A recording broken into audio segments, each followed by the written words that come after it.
I'm leaving Rife Lake today. Definitely got my share of lakefront camping this last week. This entire campground, there's one person staying longer than I am, one RV over there. Otherwise, I'm almost the last one out of here. So, where are we off to now, Jax?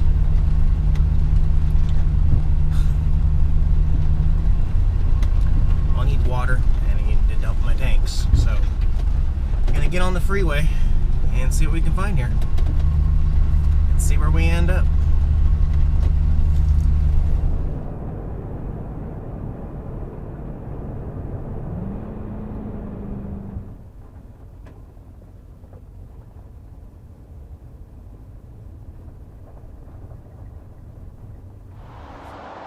Damn!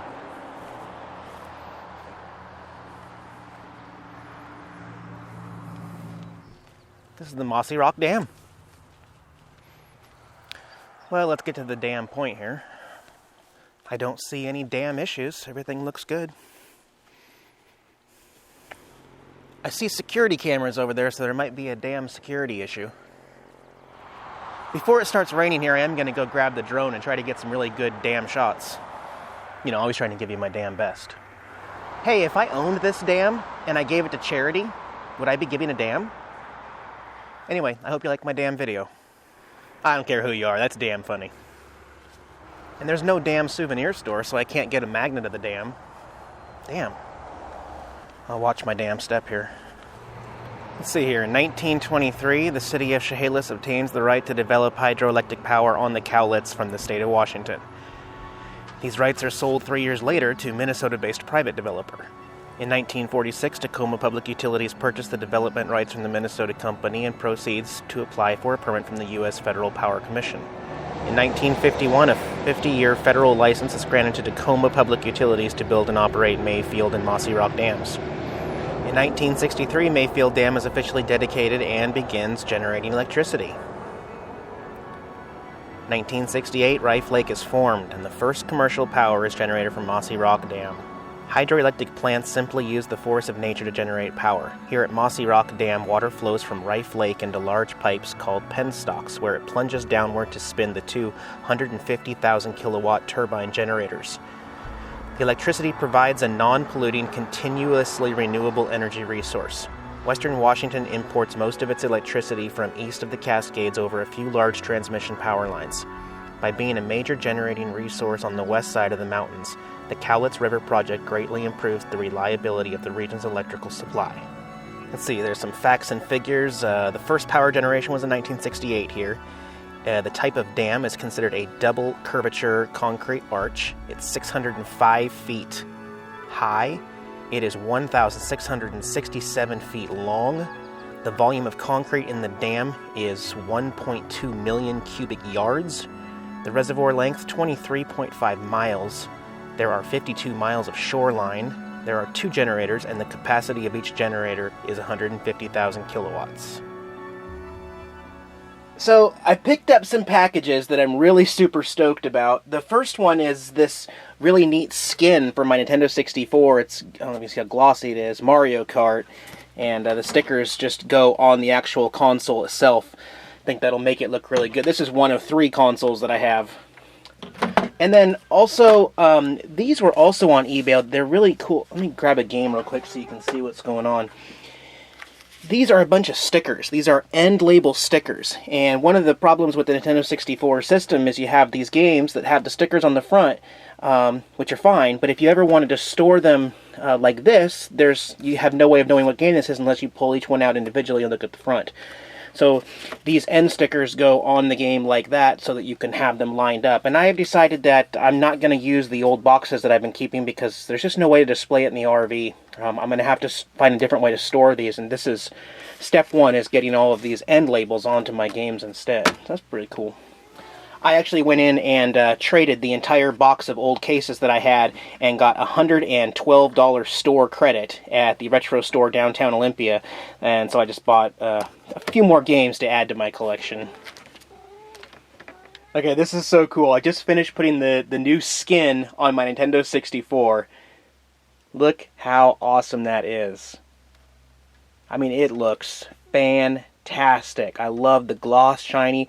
Putting it on the jungle green system, I think, was the wisest choice. Wow. I mean, it looks like a whole new system. I love it.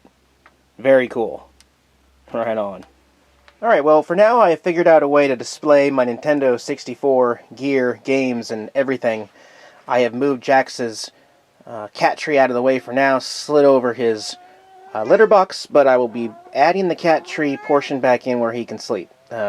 Looks really cool with all the end labels on the games, though, because now you can see them from the top. They don't come stock that way, but these stickers just really make a huge difference. I think I'll end up playing a lot more now that I can see the games from the top like that.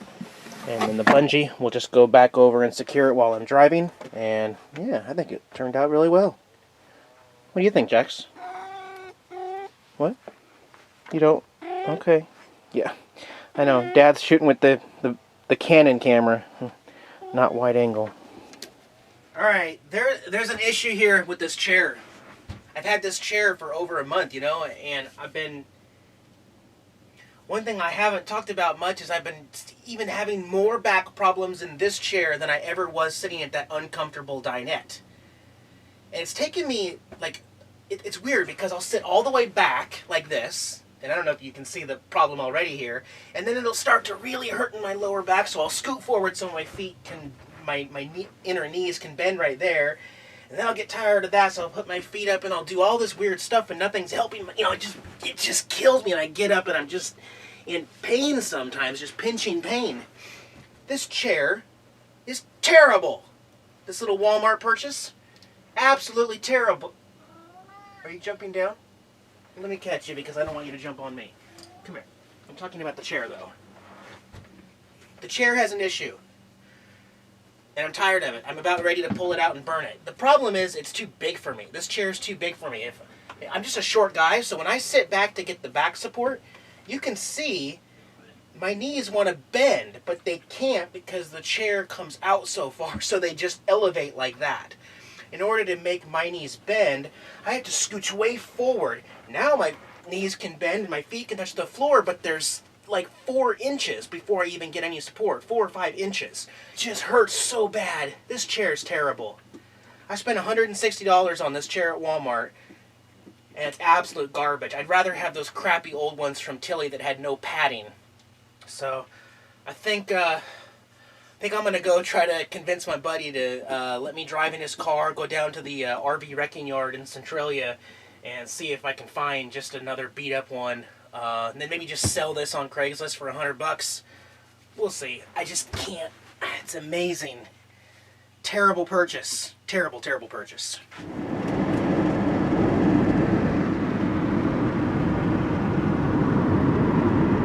There she be. The RV toy store. You've arrived at your destination.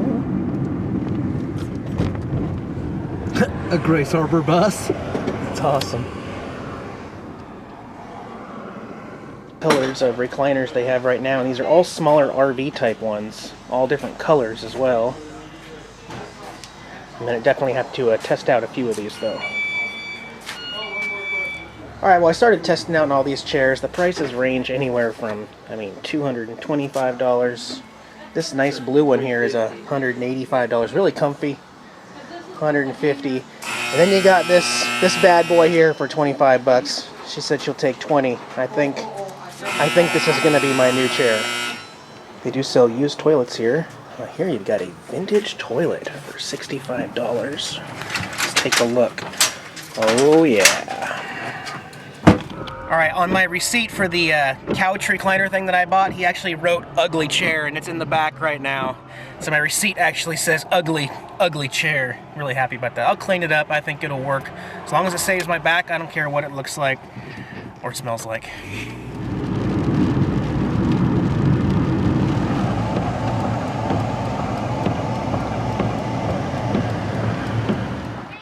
Hey, Jax.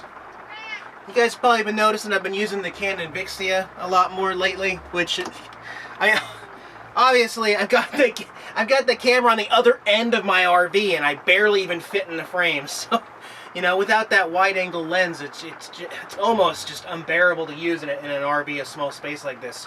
But lately, the reason why I've been using it is just flat-out convenience. I mean, to be honest with you guys, I am starting to get so tired of loading the GoPro into here and then having these batteries run out. I only get, 20 minutes of recording on a GoPro, and then everything's got to come out, and I got to take that battery out. I got to get the microphone and plug that into the separate receiver, and then to record, I got to set this down, hit record here, clap and do my intro, sync it.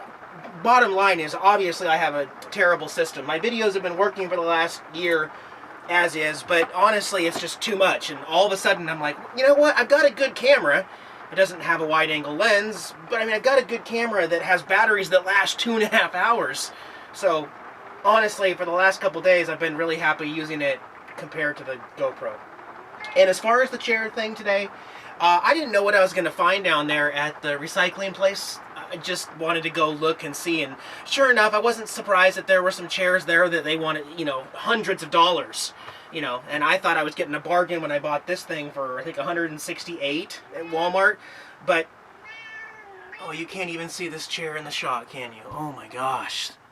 There's the chair I'm talking about. Anyway, so I'm going to swap this out, probably either throw it on Craigslist or something, and then I'm going to bring the other one in for my buddy's car.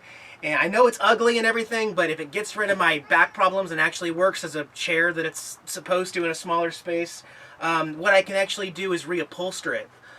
When I took apart the other part of the dinette, I kept the foam, or I kept the fabric, this stuff that unzipped, and I got rid of the foam, and that's up top. I could actually reupholster that brown chair if I end up liking it, and then it would match the chair here. It might look really good. So I am seriously considering that. Okay. Alright, I'm going to get the chair. I guess I got to remove this chair first.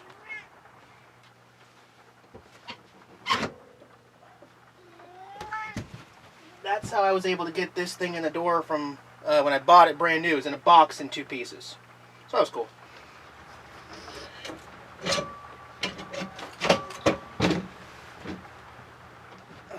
The rain is already driving me crazy. There. Wow. That saves a lot of room. Does that smell weird? Want to try it out? You're first. Ah! I know it's ugly. You know what? Maybe this chair would have made Olga look good, but I think once I reupholster this thing with matching blue turquoise cushions, it's going to look cool. That helps big time. It really opens up this corner, too. Rain, rain, rain. Rain, rain, rain.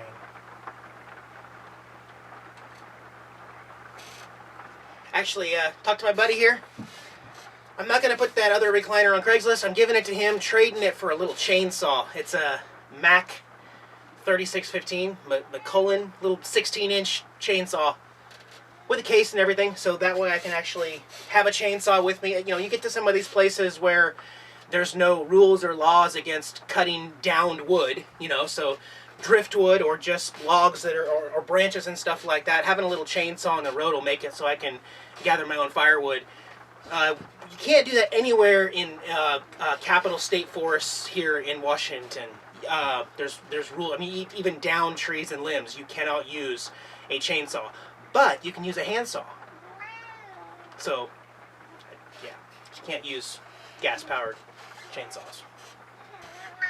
Anyway, that'll give me something to do tomorrow. Maybe clean out the car, take the chainsaw apart, and here, I'll go grab it real quick.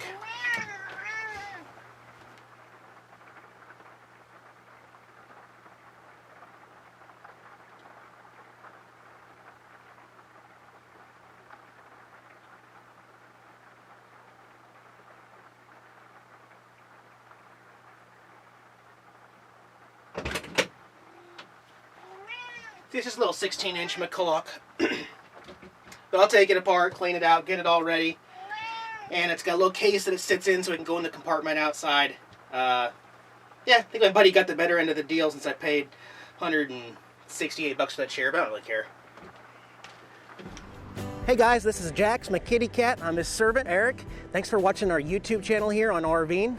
If you liked the video, give us a thumbs up below. Make sure you subscribe, check out all our other videos, and keep following us on the road. Thanks, guys.